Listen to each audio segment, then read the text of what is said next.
The Sound of Music has two units, and both the units talk about two extraordinary musicians, we can say. Both of them were amazing in their field. Now it is amazing to watch Evelyn function so effortlessly without hearing. She is Evelyn, and in the eyes of other masters of percussion like James Blades, he says God may have taken her hearing, but he has given her back something extraordinary. What we hear, she feels far more deeply than any of us. That is why she expresses music so beautifully.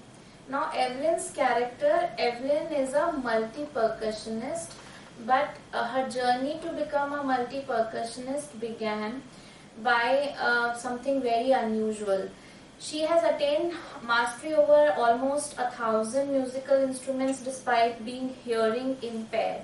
Now, can you imagine somebody who cannot hear? Somebody who cannot hear can play music so well and can understand music in a manner which many of us who have ears and who are capable to hear cannot, actually experience that kind of music and feel it in the manner which she felt. She learned to feel music through the body instead of hearing it through the ears. This is how she was trained. She started feeling the vibrations of music, and that is how she took her training. Somebody who could not hear is a well-known musician today. So when Evelyn was 11 years old, it was discovered that she had lost hearing power due to nerve damage. The specialist advised that she should wear hearing aids and not be sent to a school for the deaf. On the contrary, Evelyn was determined to lead a normal life and follow her interest in music. Although she was discouraged by teachers, her potential was noticed by master percussionist Ron Forbes. He guided Evelyn to feel music some other way than to hear it through her ears. This worked well for Evelyn, and she realized that she could sense sounds through different parts of her body, and she could sense them through vibrations. And then there was no stopping for her. She went on to receive various awards, and she became very, very successful. Earlier it was in a group that she used to perform. Later she started giving solo performances also, and in the year 1991 she won the Royal Philharmonic Society's prestigious Soloist of the Year award. And Evelyn's story is an inspiration for the differently abled who are motivated to fulfill their dreams like she did. I would say, why just for differently abled? For people like us, for people who are gifted with all the senses, can we be, can everybody of us feel the music in the same manner that she did? And can we become successful in the same manner as she became? So this is something which we really need to ponder about and see that how when God takes away something from you, how He rewards you and how He gives you something else, which you have to understand obviously, otherwise you cannot really go forward. Now the second part of the chapter talks about Ustad Bismillah Khan. Now this name is associated with the music of Shehnai. And Shehnai got the name and the popularity maybe only because of this person.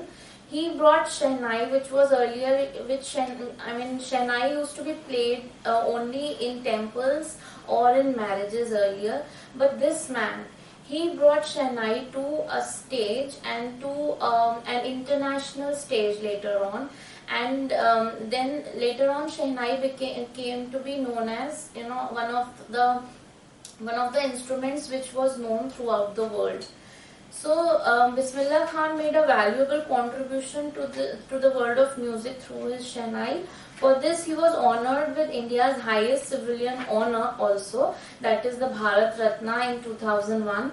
He hailed from a family of musicians.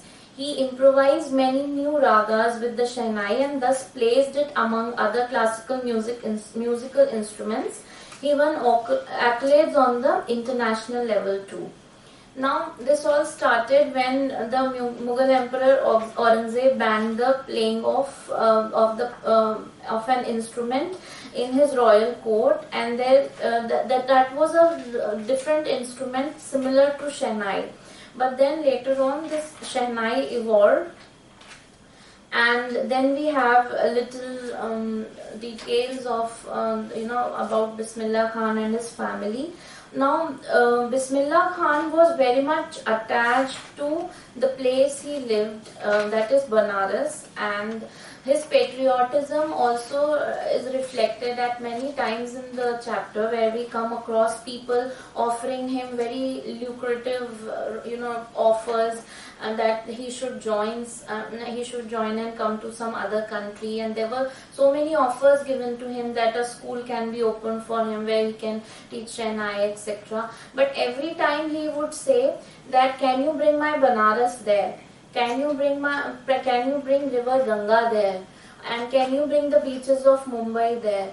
So there was so much of attachment with the country that he never wanted to leave his country and go anywhere, no matter how tempting or how lucrative the offers may be.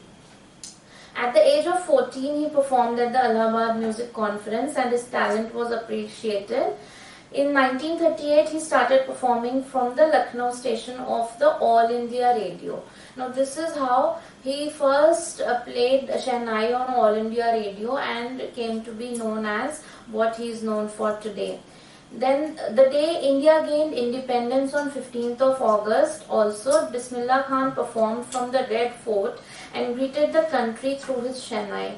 He recited Rag Kafi, which was followed by Pandit Jawaharlal Nehru's famous Tryst with Destiny speech. So that was the kind of personality, and that was the kind of man he was, that he got a chance to be, to be standing with the Prime Minister, to be playing Shehnai from Red Fort, and that is how.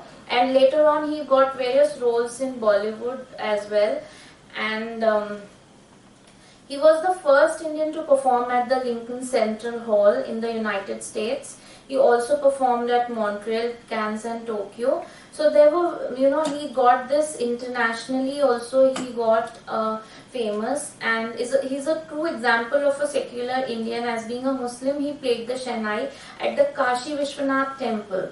So this is also one of the things that comes up in the chapter, that his entire family, in fact, being Muslims, they did never say no to go and play Shehnai in temples. Rather, they were regulars there. They used to go there regularly and play Shehnai. And for him, music was above all religious barriers. Thank you.